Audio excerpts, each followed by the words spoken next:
Assalamualaikum warahmatullahi wabarakatuh.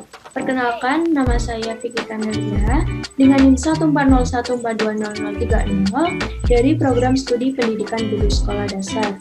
Nah, pada kali ini saya akan menjelaskan mengenai rangkuman materi literasi digital dan kemanusiaan pada topik ke-1 hingga topik ke-7.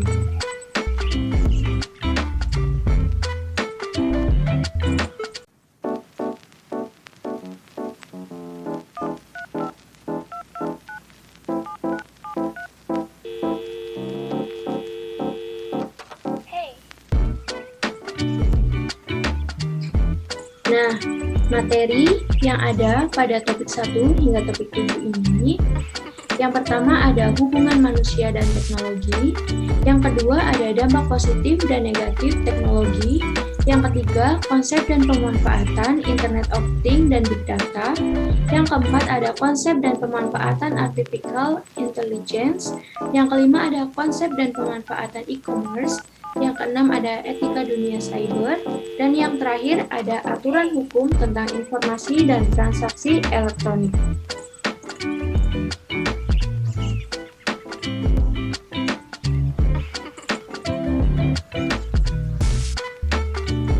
Nah, materi topik pertama ini ada hubungan manusia dan teknologi.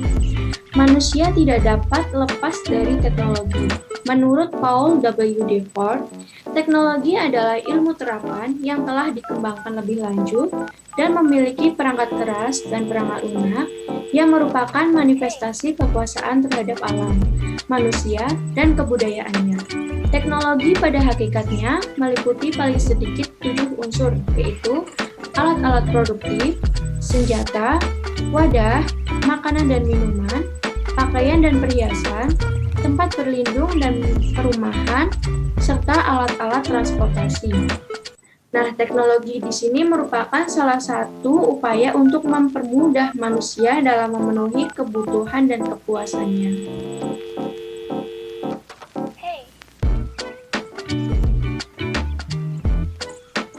Selanjutnya ada revolusi industri. Nah, revolusi industri ini dibagi menjadi 5 tahap.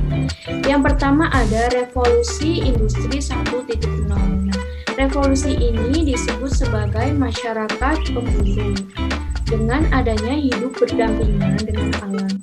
Lalu yang kedua ada revolusi industri 2.0. Nah, revolusi industri 2.0 ini disebut sebagai masyarakat agraris.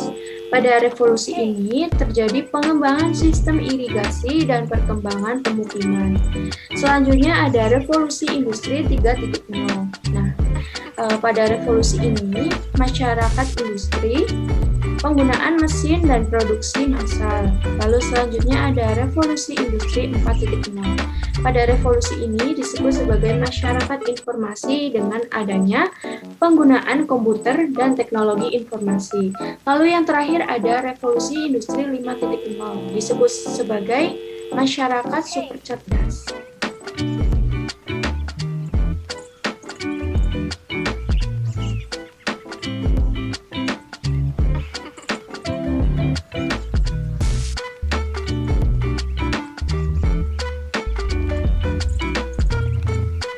Pada kali ini ada revolusi industri 1.0 hingga revolusi 4.0. Yang pertama ada revolusi industri 1.0. Revolusi ini dimulai sekitar 1784 dengan penemuan mesin uap. Periode ini ditandai dengan mekanisasi industri, penggunaan mesin uap dan demital mekanis.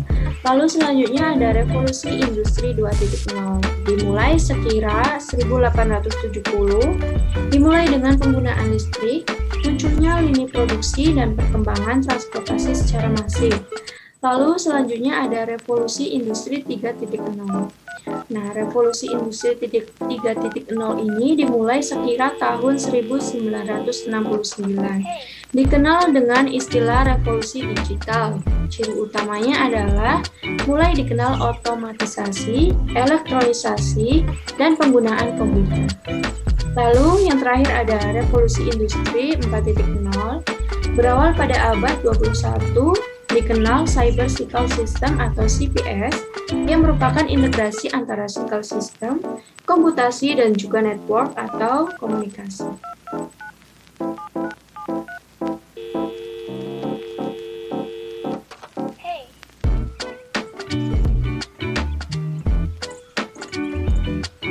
Nah, pada perkembangan teknologi yang begitu pesat berdampak pada ketertinggalan masyarakat apabila mereka tidak mampu beradaptasi. Ini berdampak pada munculnya era disrupsi. Nah, disrupsi adalah sebuah inovasi yang akan menggantikan seluruh sistem lama dengan cara-cara baru.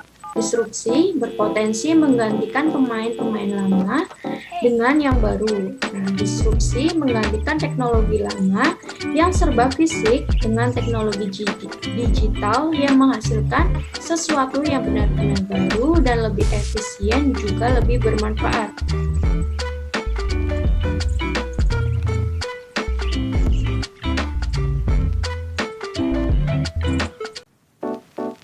Nah, topik materi yang kedua ada dampak positif dan negatif dari teknologi. Yang pertama ada dampak positif. Nah, dampak positif dari teknologi ini yaitu kemampuan menggunakan teks, alat, dan teknologi untuk mengakses informasi dan hiburan. Lalu yang kedua ada kecakapan dalam berpikir kritis, menganalisis, dan mengevaluasi data. Selanjutnya mampu mengkomposisikan pesan dalam praktik yang kreatif. Lalu ada kemampuan untuk berefleksi dan berpikir etis, serta berpartisipasi aktif dalam aksi sosial, baik secara individual ataupun melalui usaha kolaborasi dengan berbagai pihak.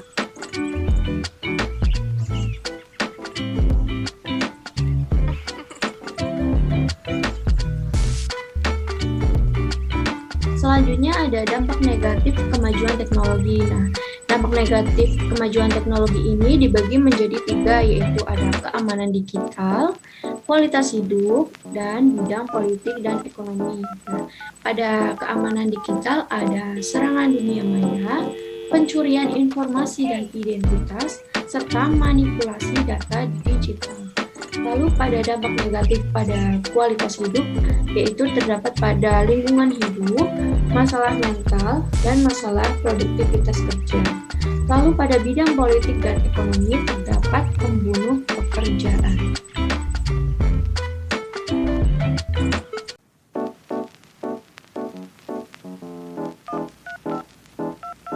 Nah, dampak negatif dari keamanan digital ini yaitu yang pertama ada serangan dunia maya. Jenis manuver yang digunakan oleh negara, individu, kelompok, atau organisasi yang menargetkan sistem informasi komputer dengan tindakan berbahaya, yaitu dalam bentuk mencuri, mengubah, atau menghancurkan target yang ditentukan. Lalu, dampak pada pencurian informasi dan identitas, ini biasa disebut sebagai phishing atau bentuk penipuan yang dicirikan dengan percobaan untuk mendapatkan informasi peka, seperti kata sandi dan kartu kredit, dengan menamakan sebagai orang atau bisnis yang terpercaya dalam sebuah komunikasi elektronik resmi. Nah, yang ketiga ada manipulasi data digital, yaitu merubah suatu nilai data yang tersimpan pada suatu sistem. Manipulasi data terdiri dari mengubah data, menambah data, menghapus data, dan memperbarui data.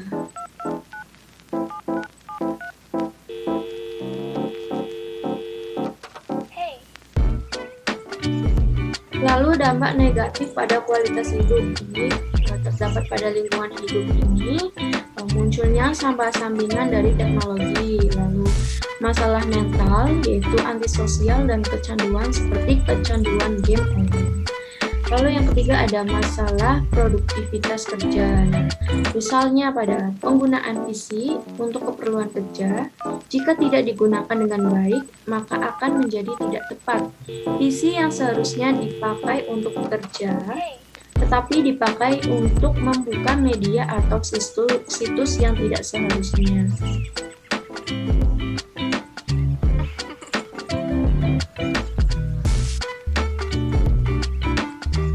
Lalu Lalu yang selanjutnya ada dampak negatif teknologi dalam bidang politik dan ekonomi ini adanya pembunuh pekerjaan, seperti muncul teknologi baru ojek online dalam beberapa waktu, juga menjadi penyebab matinya keberadaan ojek offline.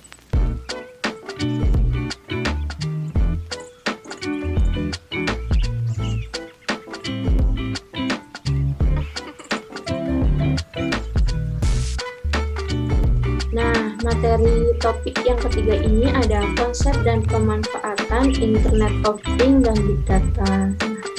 Konsep dasar Internet of Things dan Big Data. Nah, Internet of Things adalah sebuah konsep di mana suatu objek yang memiliki kemampuan untuk mentransfer data melalui jaringan tanpa memerlukan interaksi manusia ke manusia atau manusia ke komputer.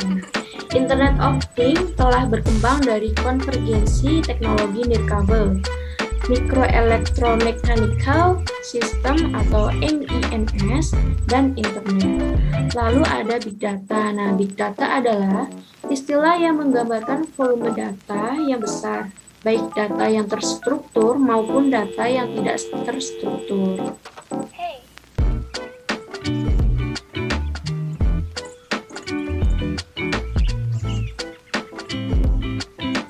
Selanjutnya ada konsep dan cara kerja Internet of Things. Konsep Internet of Things ini barang fisik yang dilengkapi modul Internet of Things. Lalu ada perangkat koneksi ke internet seperti modem dan router wireless steady seperti di rumah. Lalu ada cloud data center, tempat untuk menyimpan aplikasi beserta database. Lalu ada cara kerja Internet of Things. Nah, cara kerjanya dengan memanfaatkan sebuah argumentasi pemrograman yang dimana tiap-tiap perintah argumennya itu menghasilkan sebuah interaksi antara sesama mesin yang terhubung secara otomatis tanpa campur tangan manusia dan dalam jarak berapapun. Internetlah yang menjadi penghubung di antara kedua interaksi mesin tersebut. Sementara, manusia hanya bertugas sebagai pengatur dan pengawas bekerjanya alat tersebut secara langsung.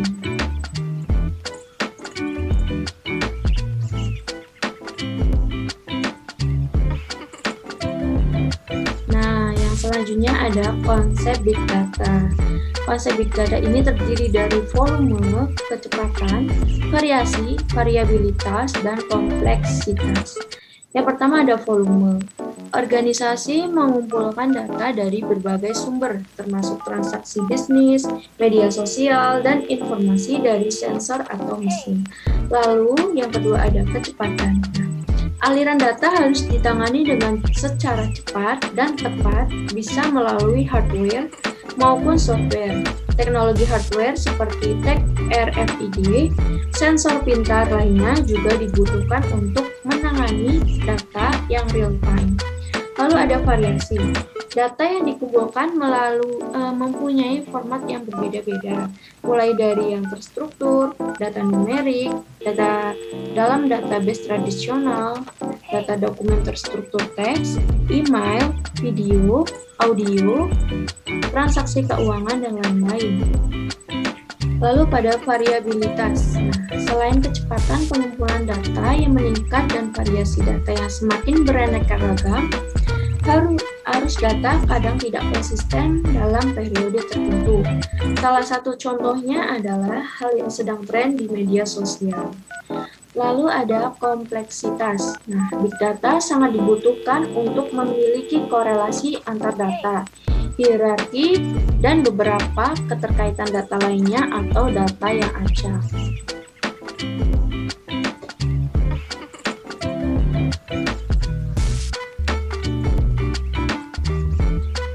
Lalu ada pemanfaatan Internet of Things dan Big Data. Nah, manfaat IoT ini memberikan banyak manfaat untuk mempermudah kehidupan manusia.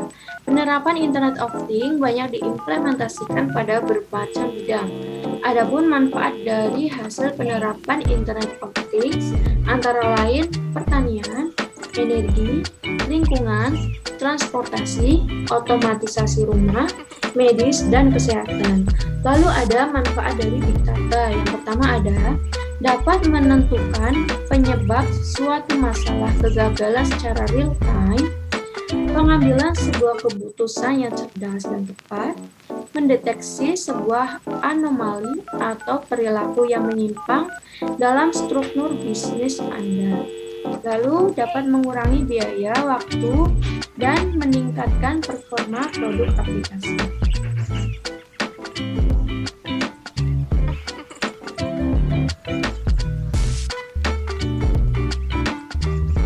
Nah, materi yang keempat ini ada konsep pemanfaatan artificial intelligence. Nah, definisi dari artificial intelligence atau AI yang artinya kecerdasan buatan. Artificial intelligence merupakan mesin yang belajar dari pengalaman, menyesuaikan diri dengan inputan baru, dan melakukan tugas seperti manusia.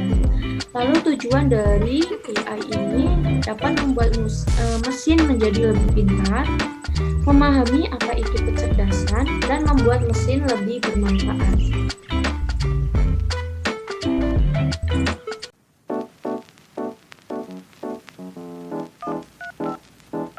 Lalu ada konsep artificial intelligence. Ini ada sistem yang berpikir seperti manusia atau thinking humanly. Lalu ada sistem yang berpikir secara rasional. Lalu ada sistem yang bertindak seperti manusia, serta ada sistem yang bertindak secara rasional.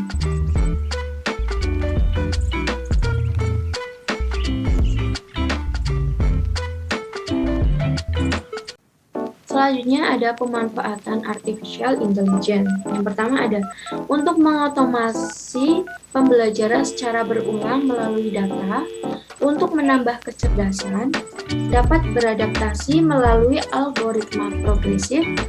Lalu AI dapat menganalisis data lebih banyak serta memiliki keakuratan yang lebih optimal.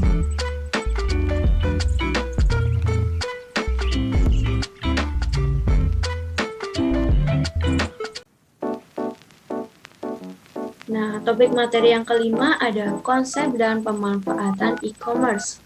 Nah, apakah itu e-commerce? Nah, penggunaan internet dan transaksi bisnis.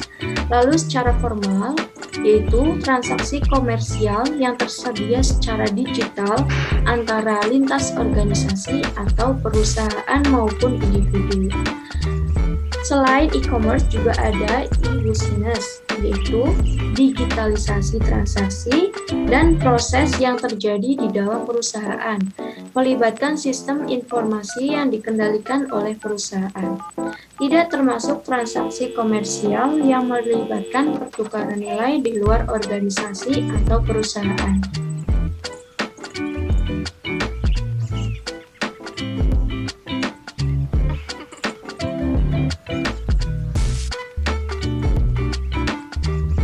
Lalu di sini ada tipe dari e-commerce. Yang pertama ada business to consumer atau B2C, lalu ada business to business yaitu B2B. Yang ketiga ada consumer to consumer C2C, lalu ada social e-commerce, mobile e-commerce, dan local e-commerce.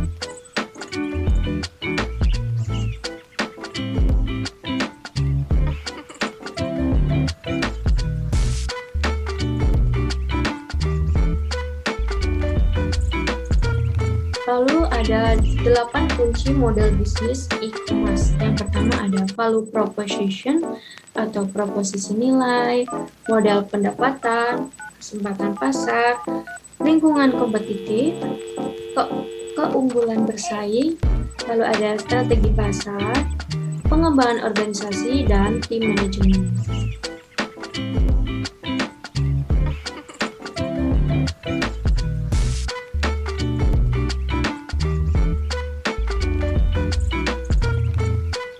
Selanjutnya ada pemanfaatan e-commerce. Nah, pemanfaatan e-commerce ini mempermudah komunikasi antara produsen dan konsumen, mempermudah pemasaran dan promosi barang atau jasa, memperluas jangkauan calon konsumen dengan pasar yang luas, dan mempermudah proses penjualan dan pembelian.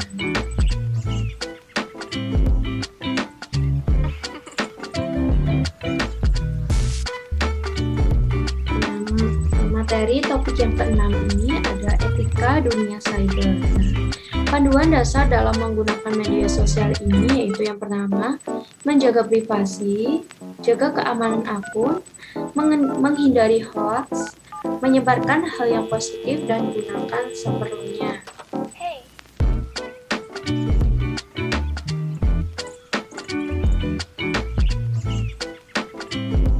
Nah, etiket dalam bermedia sosial ini, hal yang pantang dilakukan di media sosial ini yaitu yang pertama, ada memulai konflik, curhat masalah pribadi, mengejek orang lain dan menyebut namanya, menjelekan orang lain tanpa menyebut nama, berbagi foto pesta gila-gilaan serta bersikap terlalu ekstrim.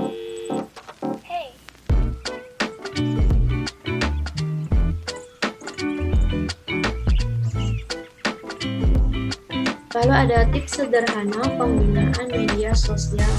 Yang pertama, sesuaikan penggunaan media sosial dengan kebutuhan atau minat. Lalu yang kedua, supaya tidak menjadi candu, batasi penggunaan media sosial.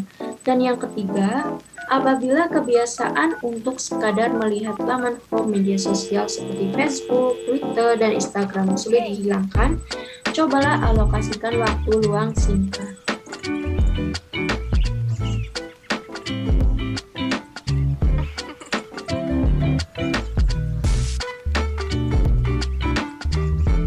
Lalu ada tantangan di media sosial. Yang pertama ada hoax dan berita palsu. Tantangan yang kedua ada konflik di media sosial dan kriminalitas di media sosial. Nah, terdapat hukum dan perundangan dalam bermedia sosial, yaitu Undang-Undang Informasi dan Transaksi Elektronik atau Undang-Undang Nomor 11 Tahun 2008 adalah undang-undang yang mengatur tentang informasi serta transaksi elektronik atau teknologi informasi secara umum.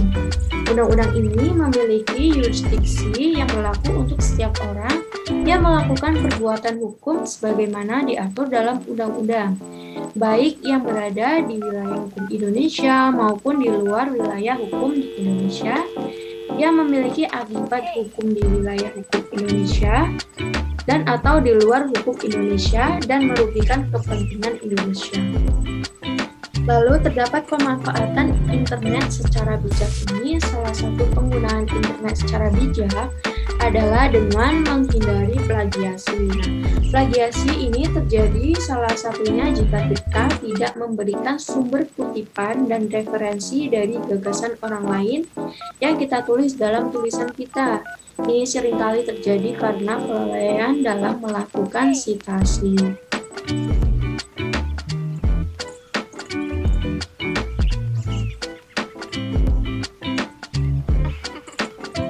Nah, topik yang ketujuh ini ada aturan hukum tentang informasi dan transaksi elektronik.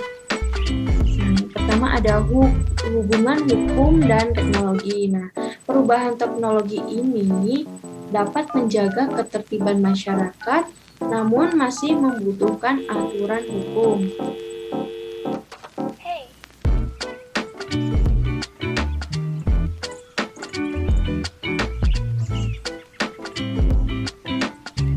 Selanjutnya ada ruang lingkup berlakunya Undang-Undang Nomor 11 Tahun 2008. Nah, ruang lingkup berlakunya Undang-Undang ITE diatur dalam pasal 2 Undang-Undang ITE sebagai berikut. Undang-undang ini berlaku untuk setiap orang yang melakukan perbuatan hukum sebagaimana diatur dalam undang-undang ini, baik yang berada di wilayah hukum Indonesia maupun di luar wilayah hukum Indonesia, yang memiliki akibat hukum di wilayah hukum Indonesia dan atau di luar wilayah hukum Indonesia dan merugikan kepentingan Indonesia.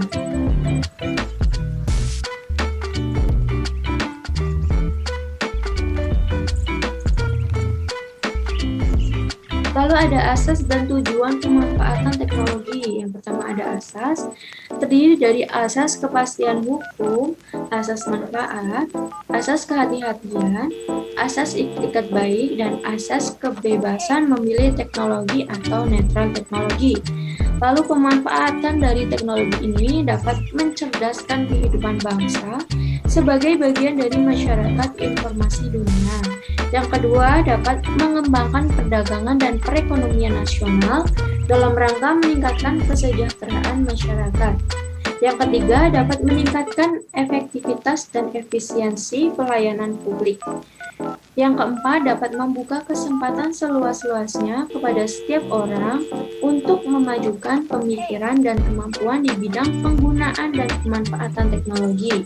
Lalu yang terakhir, dapat memberikan rasa aman, keadilan, dan kepastian hukum bagi pengguna dan penyelenggara teknologi informasi.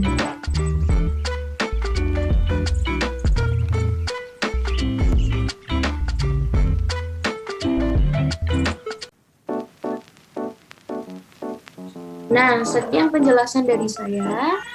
Kurang lebihnya saya mohon maaf. Terima kasih. Wassalamualaikum warahmatullahi wabarakatuh.